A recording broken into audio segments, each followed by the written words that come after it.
Hey everybody, Billy Bob here, and it's Tuesday, and today is a Tough Talk Tuesday.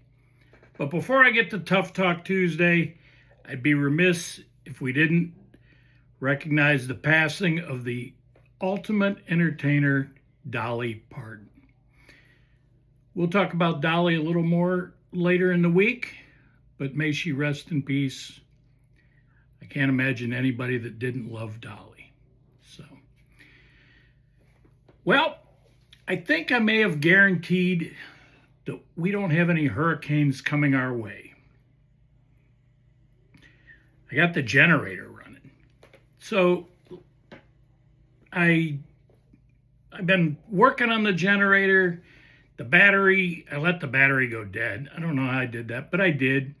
And it's a lithium battery. It shouldn't go dead that quick, right? But it did.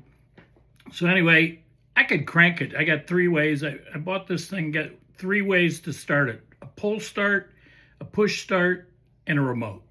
So I was able to crank it, but I couldn't start it with a battery. Went through a lot of testing, Chat GPT, Bobby G, all of the above, came to the conclusion it's a battery. Well, originally the only battery I could find is like $156. We're talking a battery like that big, little lithium whatever, lithium iron phosphate, not the NiCad lithiums or the whatever. But anyway, I found a place. Actually, it's a significant organization, WEN Products, WEN. And I got a battery for $70. It showed up yesterday, got it in today, checked the voltage, a little over 13 volts before I ever put a charger on it or installed it. Got it in, fired right up. Had to put a new battery in the remote, one of those CR2032s, the most common circle battery. And voila, we're running. We're up and running. Now we got to keep it charged. I plugged it in with the trickle charger. Went from red to green. That means it's doing its thing. And so that was a good day, right? I mean, whenever you can make something happen, whenever you can accomplish something like that in a positive way, it's a good thing. So none of that is tough talk, but here comes the tough talk. And this will fit right in. We got a little all-day IPA, got a station wagon. You can go camping. Sometimes you go to the trailer park. And that's the tough talk. If you're the owner or part owner, majority owner of an $8.6 billion company, you don't need to go to a trailer park for sex. At least you shouldn't. But that's exactly what San Francisco 49ers owner Jed York did. Now, he used what they call a pseudonym. I call it an alias. He went by the name of Joe. He was in Ohio. I mean, who would think you're going to, here's an $8.6 billion man. He's going to East Palestine, Ohio, in Mahoning County. And the Mahoning County law enforcement task force, they were out, man.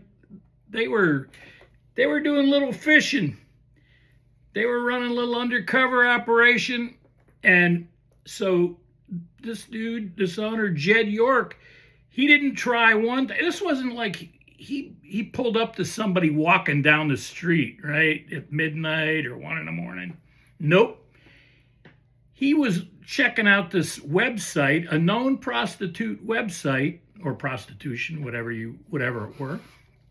And so he contacted this website twice on Saturday, didn't get any response, right? So then he tried it again on Sunday, and he got the answer he was looking for. Come on down, like The Price is Right.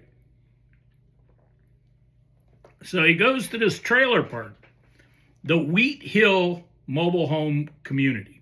Okay, trailer park, mobile home, whatever. tomato.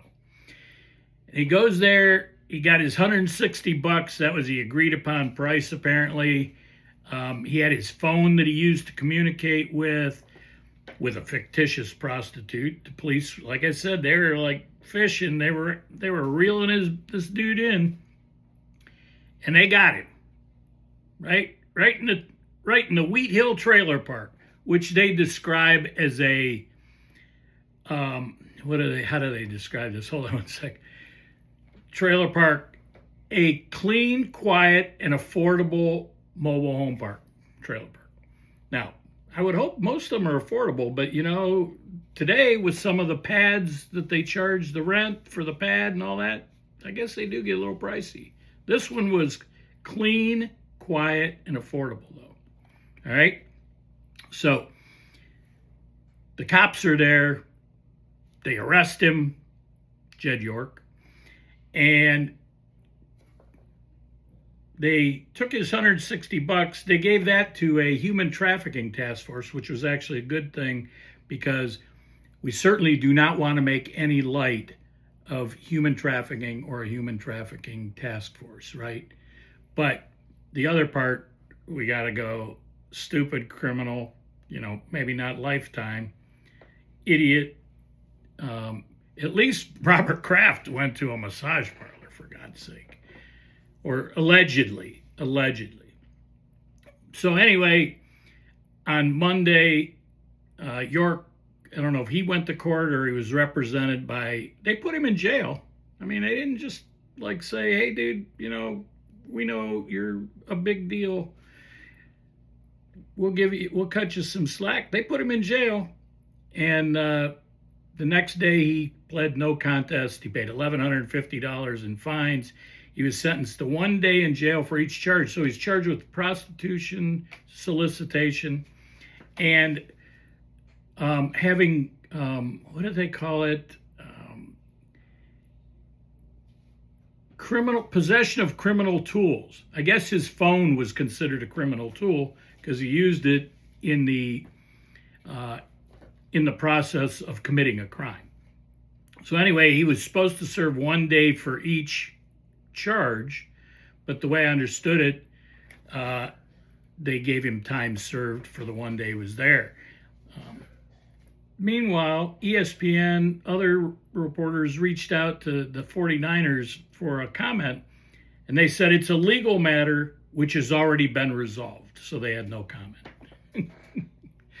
Legal matter that's already been resolved. I don't think it's been resolved yet. I think the NFL got a little more to say about it, or at least they better based on all the things they say. Now, why is he in East Palestine, Ohio, you ask?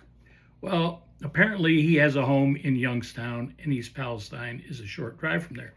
Probably what he wishes is that the former Mahoning County Sheriff, James Traficant, was still alive. Because if Traficant was still alive, I'm sure Jed would have got off scot-free.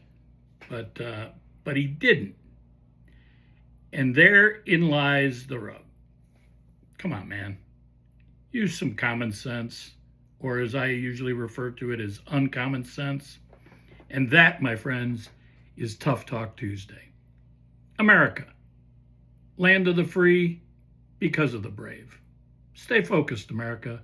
Billy Bob, peace out.